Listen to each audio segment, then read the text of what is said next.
Welcome back, everyone, to Soda City Live. Despite it being a toasty warm day today, now is the time to start preparing your winter garden. There are steps to take before the seeds or the plants go into the ground. Sal Sharpe of Sal's Old Timey Feed and Seed has details on how to prep the soil to the types of crops that we should be planting this time of year. Sal, great to have you back. It's always one of those things where you're thinking, okay, it's still so warm, I'm still thinking of summertime crops, but now's the time to prepare. Beginning with the soil, what do we need to do with our soil? So recomposting every single time you replant is very, very important. So adding some good stuff in like black cow is just very important because your summer garden ate everything in there.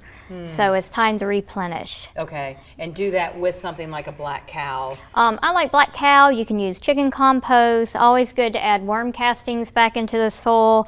You know, all that good compost. And a lot of people are doing compost piles now, which is just awesome. Yeah. So that stuff right there, when it's nice and black, start adding it back in there. What are the crops that we should be getting into the ground or in, like what we see here, buckets? I know you're a big fan of buckets. Yes, there's no gigantic hurry to pull up all of your summer stuff yet, because we still got, I mean, it's 96, I think, one day this week. My okra is still producing big time exactly. right now. So it don't get no gigantic hurry, but you can go ahead and start some of your seedlings. Okay. Yes. And those would be things like what? All your greens like collard, cabbage, broccoli, turnips, lettuce. Lettuce is one of my favorite things to grow. Yeah, because it does have to be colder for that. Yes, right? they really struggle in this heat. Yes, and I think you make a good point. Sal, if you don't know, sends out a box once a month. And in it, she always puts advice and tips on what to do, and puts in, like in this month's box, has the winter plants. And one of your things of literature pointed out, if it is a hot day, don't worry, your plants will look sad, but they will pop back up in the night. They will, especially once they get a little bit stronger. So 96 is going to be a little rough on them. I suggest investing in some shade cloth. It's you know, very cheap, and you use it year to year to year to year. Yes. So you would put your plants in the garden, in the ground, in the grow box or the buckets, and then put this over it. Yeah. So put that over there until it starts getting cool. Can you see that?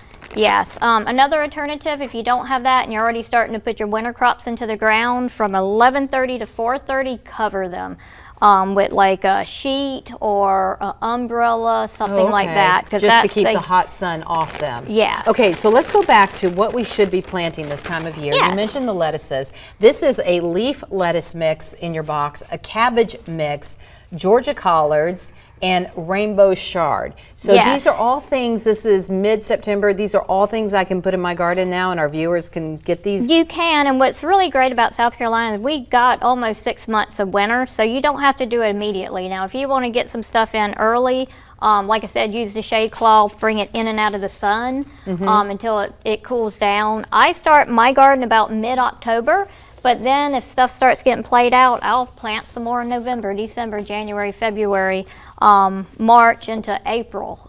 We really got a full, but the shorter the daylight hours, the longer it takes to grow. So something that says, oh, you know, your broccoli is going to be done in 90 days, it may be 120 days, but I'm patient. Yes, you are. Are you holding one of the seeds? I am. So one of the biggest problems people have is burying the seed too deep. So I always tell them the size of the seed is how deep you bury it. Really? So I am going to show you that seed.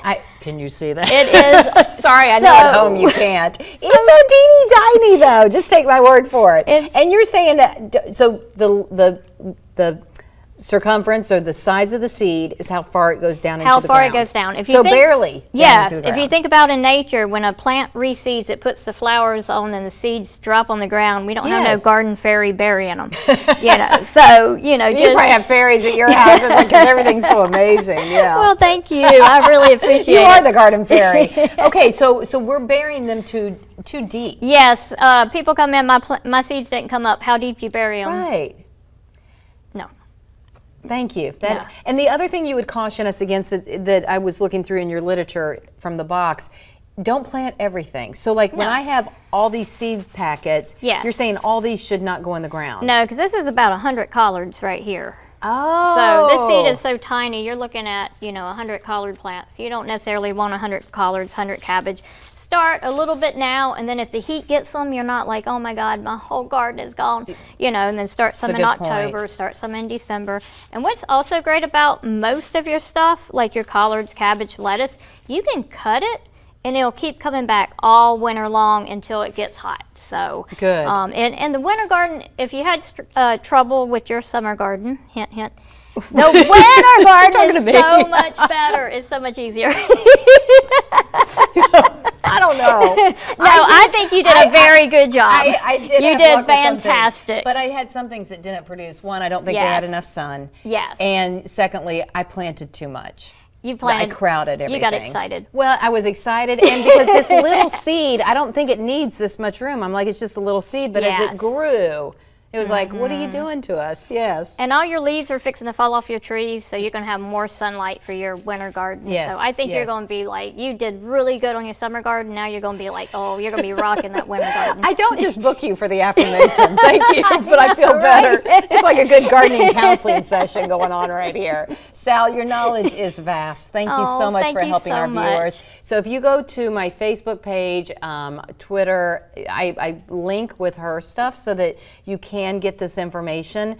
And also, you have a YouTube channel now. I do, yes. And you give a lot of free advice on that. So all of our Midlands area is benefiting from your gardening. And come out, too. Come on out and see us. Sal's Old Time Feed and Seed. Yes, and a volunteer day tomorrow, so come help us plant pomegranates. Yes. Pomegranates. Pomegranates. We could do a whole segment just on that, but I'm getting the wrap. Okay, thank you for being with us. Appreciate it. Thank you, Can't wait to get back out in the garden. Hope you have good gardening this week and the weekend ahead as well.